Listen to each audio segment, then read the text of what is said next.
Hey everybody, today I just wanted to talk about disappointment. And even as I start that, I'm like, wow, that doesn't sound very fun, Katie, or very exciting. But I think it's something that I need to talk about, and hopefully my process and as I'm thinking this through, kind of like, I don't know, flight of ideas that I have is helpful to you, because 2020 has definitely been a year for me of disappointment. There's also been great things, and I don't want to downplay those or ignore those, but for the sake of this video, I want to talk specifically to disappointment, because disappointment is such an uncomfortable feeling, and when we feel uncomfortable feelings, we want to run the other direction. Totally get it. Definitely do that. But because there's been so many disappointments, whether it was a big vacation we had planned, like I talked earlier about grief and how much I think we're grieving that. And I really think as we come to the end of this year, a lot of us can be feeling, fully disappointed with what took place. Maybe we had a wedding that was planned. Maybe, we thought we'd get to travel more, or could be any number of things. A big birthday celebration, seeing family, and then the holidays, right? We can have a lot of expectations. And that's really, as I was thinking about my feelings of disappointment, it really boils down to the expectations that I had about this year.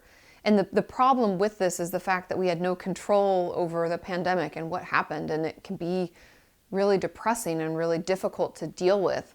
And I just want you to know that it's okay to feel disappointed. Something that I've been trying to lean into is allowing myself to just feel sad and cry when I watch the news and see a lady that's talking about losing her business, and then call my mom and have to recognize that I can't go home and because I'm worried about getting people sick or getting my grandma sick, and it's a lot. The weight is a lot.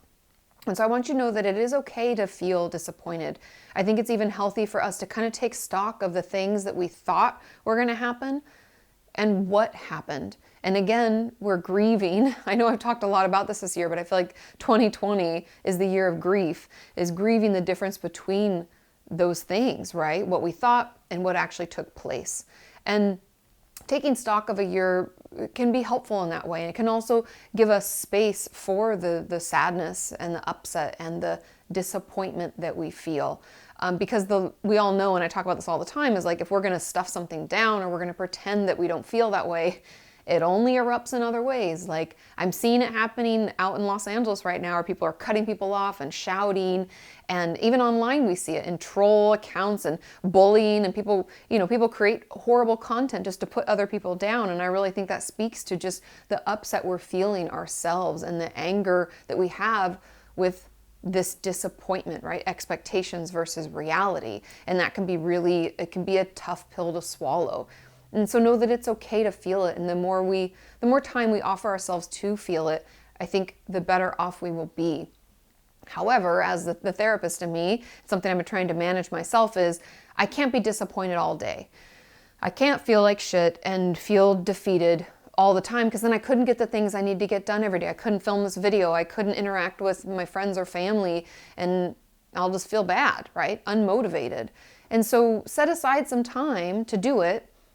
And then, I even set alarms on my phone, and then when it goes off, I stop feeling sorry for myself. And it's not that the feeling goes away completely, but I did allow myself to feel it for a period without letting it pull me into the pit of despair or, depression, anxiety, and all the things that can come along with life, and especially 2020. And I also kind of want to talk a little bit about the fact that we're talking about this new year, and I worry about this, that we talk about it like 2021 is all of a sudden like, everything's fixed, it's better. And again, expectations are high. And I just want to draw our attention to that, because I would encourage each of us, and this is something I'm trying to practice right now, is like managing my expectations for next year, because that's like less than a week away. It's coming really fast. And I don't know how different things are going to be. And so if we can manage those expectations, and I'm saying this to myself, you guys, this is like, I'm like video journaling right now, is if I can manage my expectations and I can say to myself like, hey, at the stroke of midnight on December 31st, as it rolls into January 1st, I recognize that things are not going to magically change. However, I do hope to, these are things I hope for. I do hope to see my family in Montreal. I do hope to see my family in Washington. And I do hope for Sean and I to be able to take a real vacation. I do hope for those things. But I also again, it's the expectations, because I really think the crux of disappointment is expectations. And expectations, like I talked about in the video last week, is like if we don't acknowledge them and communicate them, but in this case it's like personally acknowledge them, then we're kind of running around with these things, these rules, these hopes for the future that we have no control over, and we're almost setting ourselves up for failure. You know what I mean? And so it's like, I don't want us to have too grand of expectations for 2021. That's not saying we can't dream and hope and love and plan, but we have to know that things can be shifted. We want to make sure we're able to cancel those flights and rearrange those plans, and that it won't be devastating. And so that's really my work personally during this time and during this holiday period where I have time off, which is so lovely and we all need it, right? Is to consider what my hopes are for next year. Take a look at my expectations. What are my plans? What do I hope happens? What am I expecting to take place? And are these expectation things I have control over? Or are there parts of it that I have no control over? Because I was talking about this on a live stream or maybe a podcast recently about how I think control is completely an illusion. Like, even though we think, oh, I can control myself, there's still outside things that can affect, like a pandemic can completely affect my life, and I have no control over that. And so the more I can kind of let go of that illusion of control, and the more I can just be aware of my expectations, take a look at reality, maybe grieve the difference. But just the awareness, I feel like in a way is difficult but healing, because if I can set my expectations for 2021 to be like, you know what, I survived 2020 and Sean and I did okay being at home and stuck in our apartment. And my hope for 2021 is that we are able to find a home for us that's bigger, so we have a little bit more space, and that I can continue creating. Those are things I want to do, right? And then I'd love to see family, but those are expectations that I'm going to manage, that I'm going to say I'd love to have that happen, but I also recognize that it might not happen in the time frame that I want. In a way, I know this sounds silly, but it's like that self-talk. Instead of talking up what 2021 can be, I'm going to talk about it in a more balanced way, right? We talk a lot about negative or positive thoughts and finding these balanced thoughts in between. And when expectations, we can have like no expectations or really low expectations, and we can have extremely high expectations. And I'm asking myself and everybody, if you're interested, to try to find out what a managed middle ground balanced expectation can be. And it might be something like, these are the things that I would like to do, and I understand that if it can't happen, that I'll be able to do it soon. I just don't know when, and I'm gonna have to wait for those things. But here's other things that I can control and expectations I do have, and it's just bringing awareness, because the disappointment is real. And I'll be honest, like, I can't talk about it too much, I'll start crying again, and I don't really like doing that on video. It makes me uncomfortable, have a vulnerability hangover. But I definitely think that the disappointment that we're feeling is real. I just want you to know that I feel it too. I don't know if that gives you any sense of comfort, or at least like you're not alone. And acknowledging that sometimes feels heavy, but I think it's important that we do it, and that we manage our future expectations so that we don't feel so disappointed come January 1st when things don't magically change.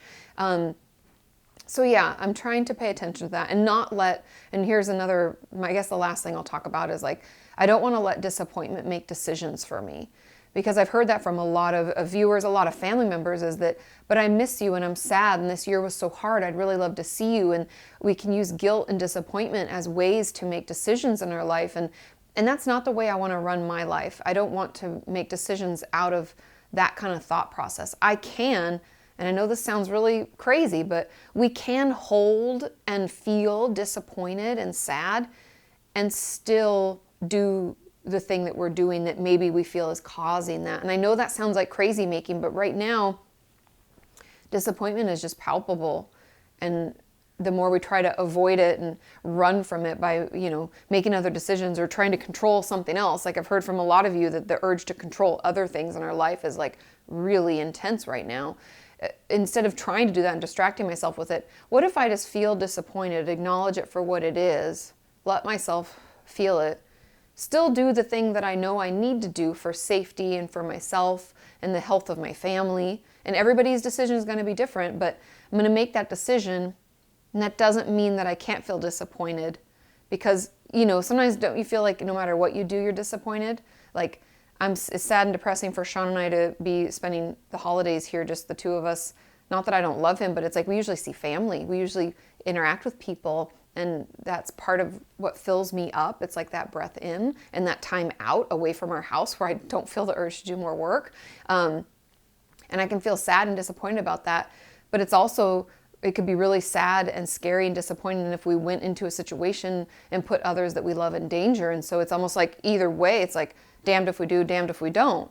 And it's okay to feel those things and still make that decision. And anyway, just a reminder, it's okay to feel the disappointment. We're all experiencing it. And I would encourage you to share in the comments, are there things that you have done to kind of help set yourself up for success in 2021? What are some managed or balanced expectations you have?